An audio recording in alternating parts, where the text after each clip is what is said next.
Hello students, welcome to our channel. I am Rekha Bhola. Today we are going to start with a new chapter. The new name of the chapter is Industries. 8th class का 5th chapter है geography का. ठीक है, इसको हम पढ़ेंगे आज. So let's get start.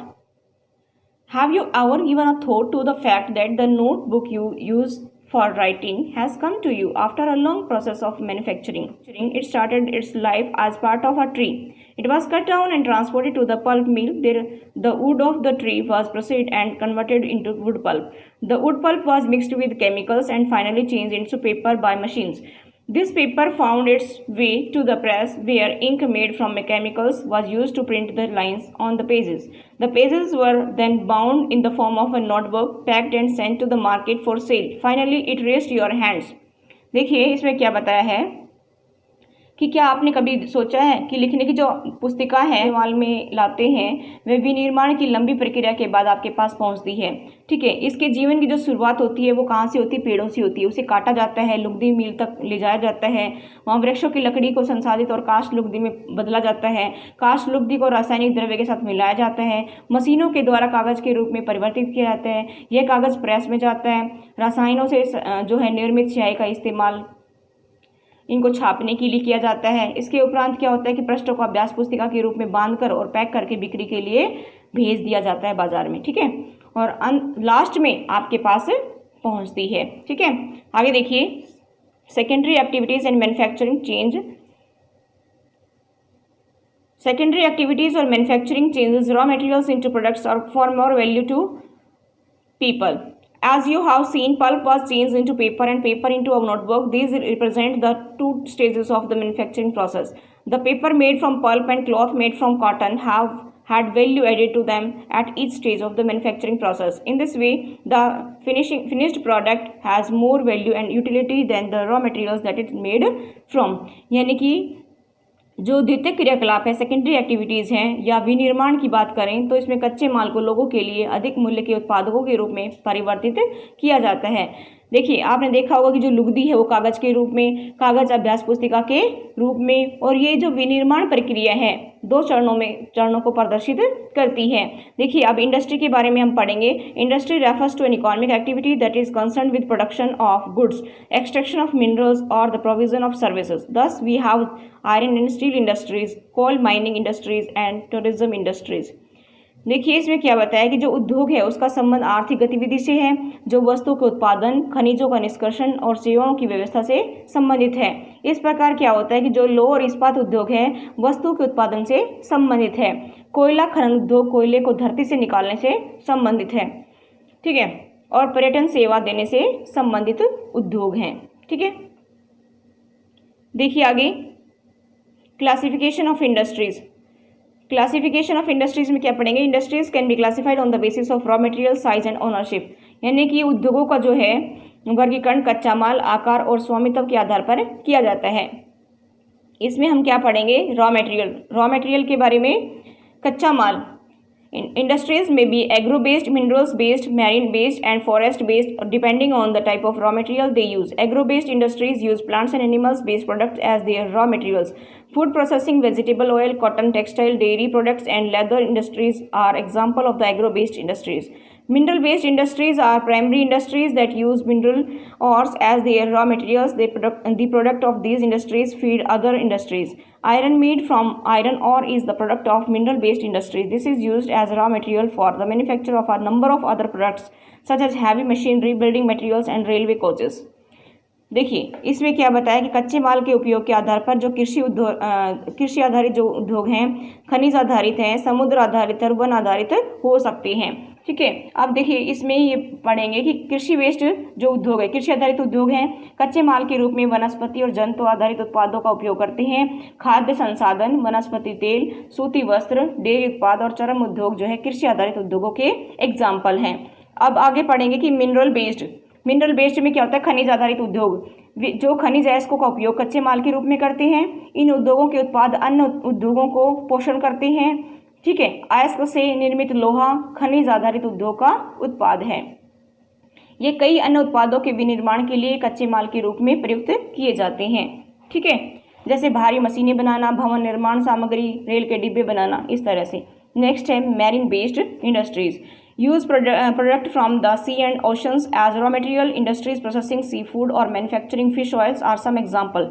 देखिए इसमें क्या बताया कि समुद्र आधारित उद्योग में सागरों महासागरों से प्राप्त उत्पादों का उपयोग करके कच्चे माल के रूप में जब इसका उपयोग किया जाता है तो फिर क्या होता है कि समुद्री खाद्य प्रसंस्करण जो है उद्योग और मत्स्य तेल निर्माण इसके एग्जाम्पल हैं। अगला है forest based industries. Utilise forest produce as raw materials. These industries associated with forest are pulp and paper, pharmaceuticals, furnitures and buildings. यानी कि वन आधारित उद्योग में क्या बताया कि वनों से प्राप्त उत्पाद का उपयोग कच्चे माल के रूप में करते हैं। लुगदी और कागज और औषध, रसायन, फर्नीचर और भवन निर्माण वनों से संबंधित उद्योग हैं। ठीक है, नेक्स्ट देखिए साइज। साइज मीन्स आकार। It refers to the amount of capital invested, number of people employed and the volume of productions. Based on size, industries can be classified into small scale and large scale industries. ठीक है, देखिए उद्योग के आकार का जब हम बात करें उससे क्या समझिए कि निवेश की गई पूंजी की राशि नियोजित लोगों की संख्या और उत्पादन की मात्रा से है। आकार के आधार पर जब बात करें उद्योगों की दो भागों में बांटा गया है, एक तो स्मॉल स्केल और एक लार्ज स्केल इंडस्ट्रीज। यानी कि स्मॉल स्केल लघु आकार के उद्योग और दूसरा है बड़े आकार के उद्योग, वृत्त आधार के उद्योग। ठीक है, इसमें पढ़ेंगे Cottage or household industries are a type of small scale industries where the products are manufactured by hand by the artisans. Basket weaving, pottery and other handicrafts are example of cottage industries. Small scale industries use lesser amount of capital and technology as compared to large scale industries that produce large volumes of product. Investment of capital is higher and the technology used is superior in large scale industries. Silk weaving and food processing industries are small scale industries.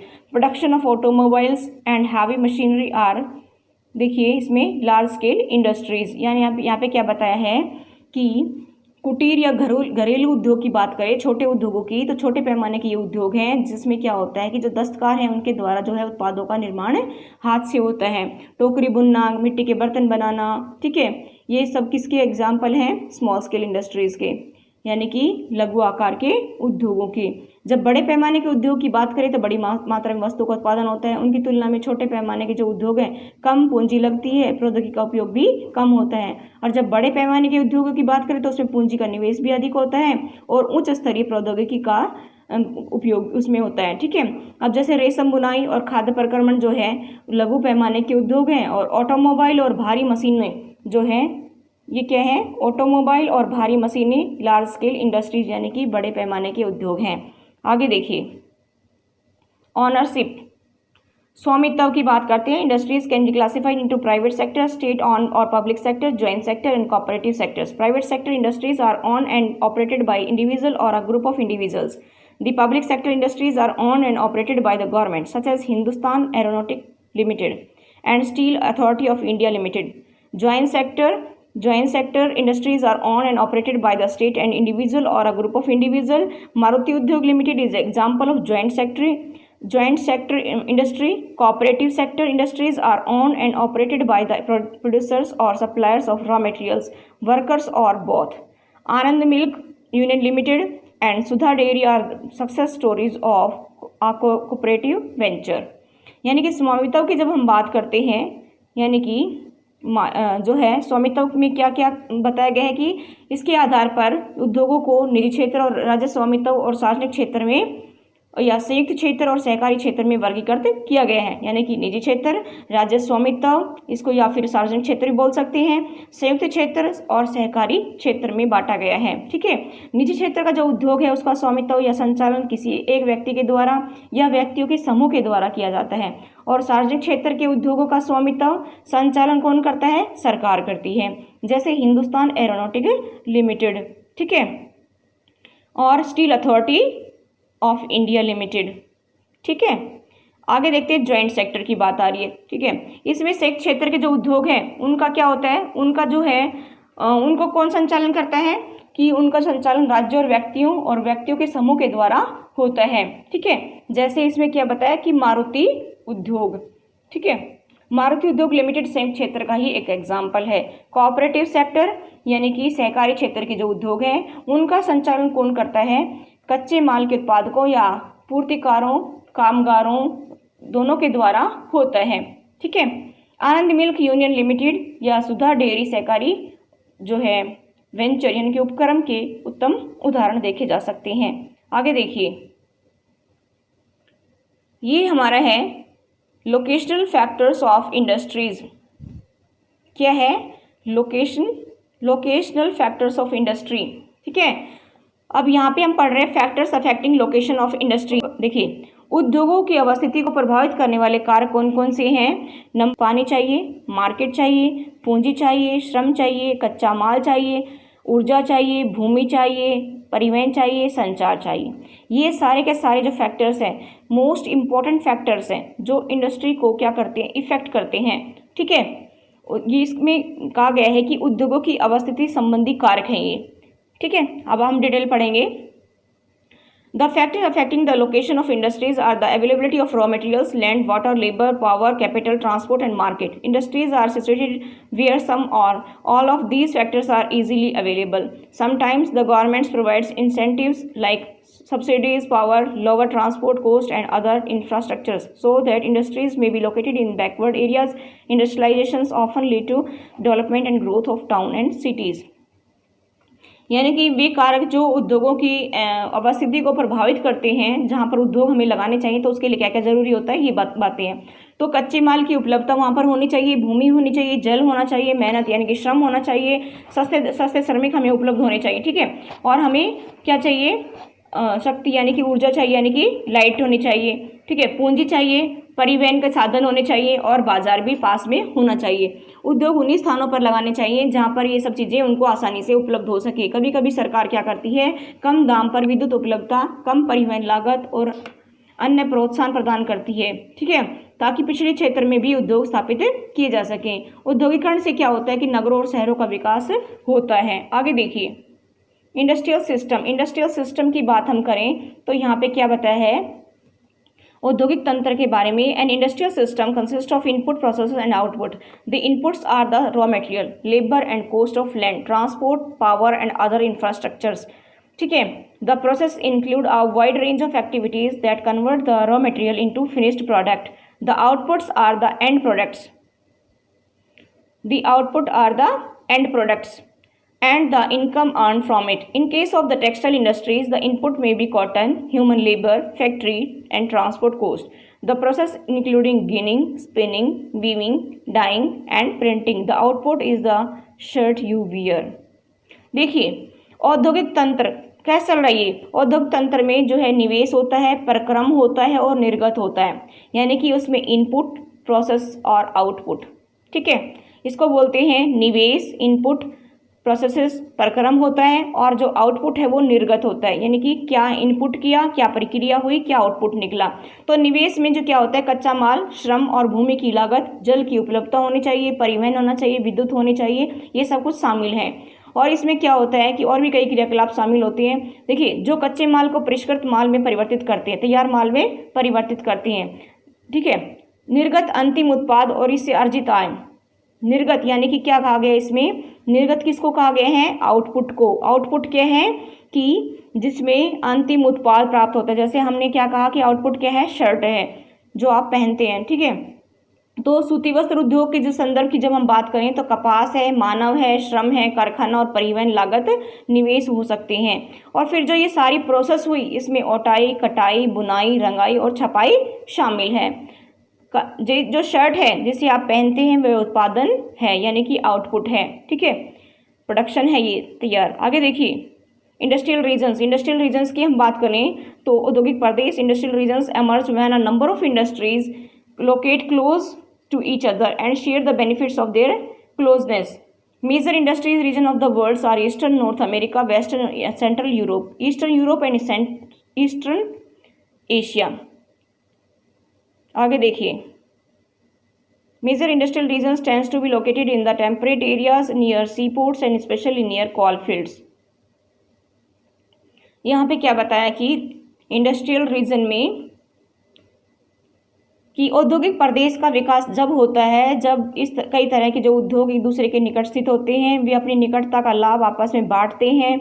विश्व के प्रमुख जो औद्योगिक प्रदेश हैं जैसे पूर्वोत्तर America है, पश्चिमी और मध्य यूरोप और पूर्वी यूरोप और पूर्वी एशिया है। ठीक है, औद्योगिक प्रदेश शीतोष्ण कटिबंधीय क्षेत्रों में समुद्री पत्तनों के समीप और विशेष तौर पर जो है कोयला क्षेत्रों के निकट स्थित होते हैं। ठीक है, ताकि उनको पर्याप्त समय पर आपूर्ति हो सके। ठीक है, आगे देखिए और क्या बताया कि भारत की जब बात करें, India has several industries regions like Mumbai, Pune cluster, Bangalore, Tamil Nadu region, Hooghly regions, Ahmedabad, Baroda regions, Chota Nagpur industrial belt, Visakhapatnam, Guntur belt, Gurgaon, Delhi, Meerut regions and the Kollam Thiruvananthapuram industries cluster. देखिए भारत में अनेक औद्योगिक प्रदेश हैं, जैसे बात करें कि मुंबई, पुणे समूह, बंगलोर तमिलनाडु प्रदेश, हुगली प्रदेश, अहमदाबाद बड़ोदरा प्रदेश, छोटा नागपुर औद्योगिक प्रदेश, विशाखापट्टनम गुंटूर औद्योगिक प्रदेश, गुड़गांव दिल्ली मेरठ औद्योगिक प्रदेश और कोल्लम तिरुवनंतपुरम औद्योगिक प्रदेश। अब हम इसके बारे में हमने पढ़ा औद्योगिक प्रदेशों के बारे में, आगे जानेंगे हम। देखिए अभी हम जानेंगे कि डिस्ट्रीब्यूशन ऑफ मेजर इंडस्ट्रीज यानी कि प्रमुख उद्योगों का वितरण। The world's major industries are the iron and steel industries, the textile industries, and the information technology industries. The iron and steel and textile industries are the older industries, while information technology in emerging industries. यानी कि विश्व के जो प्रमुख उद्योग हैं, लोह इस्पात उद्योग है, सूती वस्त्र उद्योग है, सूचना प्रौद्योगिकी उद्योग है, लोह इस्पात उद्योग, वस्त्र उद्योग, ये काफ़ी पुराने उद्योग हैं। ठीक है, सूचना प्रौद्योगिकी इंफॉर्मेशन टेक्नोलॉजी की जब हम बात करते हैं तो ये एक नया उभरता उद्योग है। ठीक है, Country in which iron and steel industries located are Germany, USA, China, Japan and Russia. Textile industries concentrated in India, Hong Kong, South Korea, Japan and Taiwan. The major hubs of information technology industries are the Silicon Valley or Central California and the Bangalore region of India. ये देश इसमें क्या होता है कि लोह इस्पात उद्योग स्थित हैं जर्मनी, संयुक्त राज्य अमेरिका, चीन, जापान और रूस है।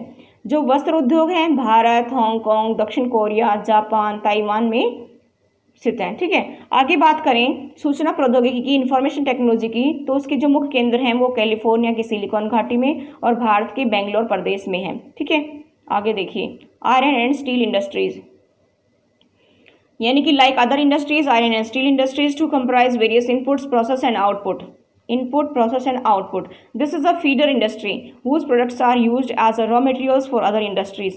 The input for the industry include raw materials such as iron ore, coal and limestone along with labor, capital, sites and other infrastructures. The process converting iron ore into steel involves many stages. The raw material is put in the last furnace where it undergoes smelting.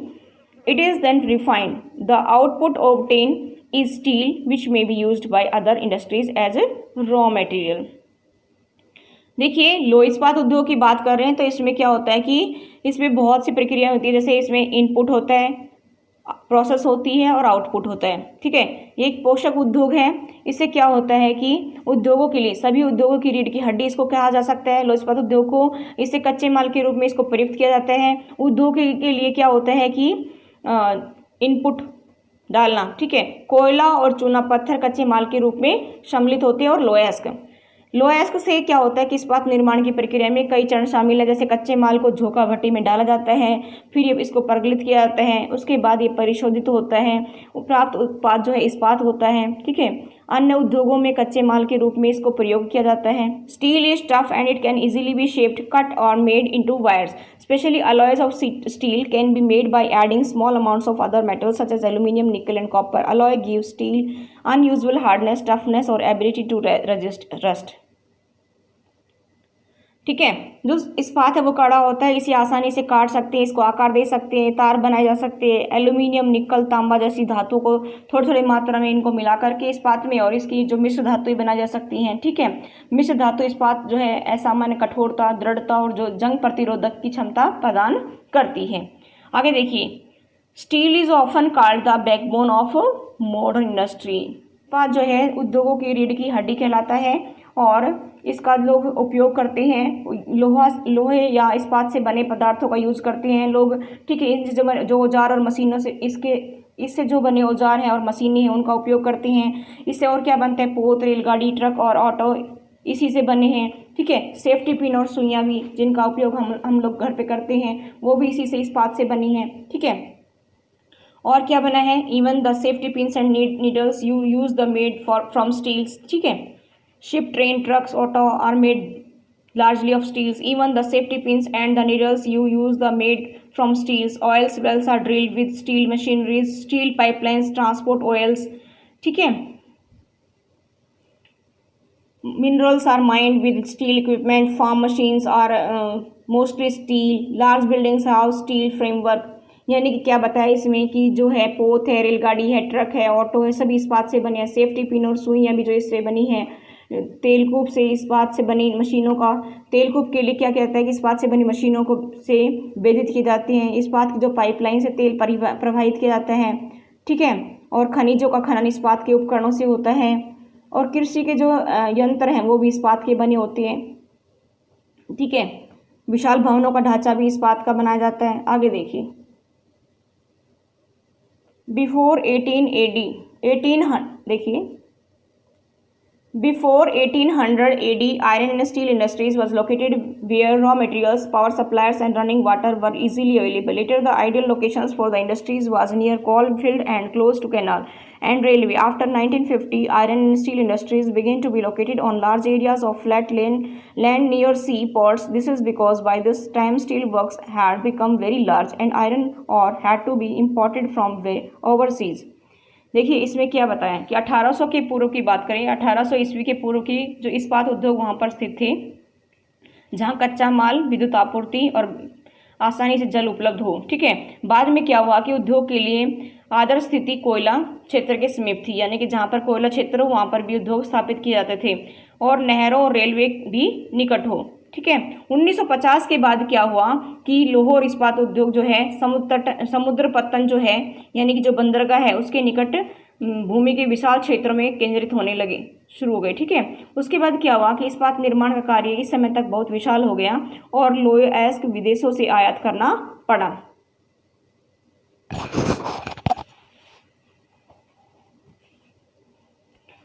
देखिए in India iron and steel industries had developed taking advantage of raw material, cheap labor, transport and market.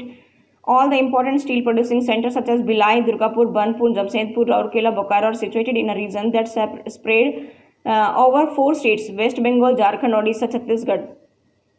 Bhadravati and Vijayanagar in Karnataka, Visakhapatnam in Andhra Pradesh, Salem in Tamil Nadu are other important steel centers utilizing local resources. India's steel productions increased from 1 million ton in 1947 to 30 million tons in 2002. इसमें क्या बताया है देखिए कि भारत में जो लोह इस्पात है, भारत में जो लोह इस्पात उद्योग है, कच्चा माल, सस्ते श्रमिक, परिवहन और बाजार, ठीक है, का लाभ देते हुए क्या विकसित हुए हैं. और सभी जो इस्पात उत्पादक केंद्र जैसे भिलाई, दुर्गापुर, बर्नपुर, जमशेदपुर, राउरकेला, बोकारो एक ही प्रदेश में स्थित हैं जो 4 राज्यों में फैले हैं.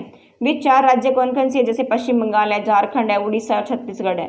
भद्रावती और विजयनगर कर्नाटक में, विशाखापट्टनम आंध्र प्रदेश में, सेलम तमिलनाडु में और अन्य महत्वपूर्ण इस्पात के केंद्र हैं जो स्थानीय संसाधनों का उपयोग कर रहे हैं. ठीक है. और जो भारत का इस्पात उत्पादन जो है 1947 में 10 लाख टन से बढ़कर 2002 में 3 करोड़ टन हो गया है. That's all for today. Thank you.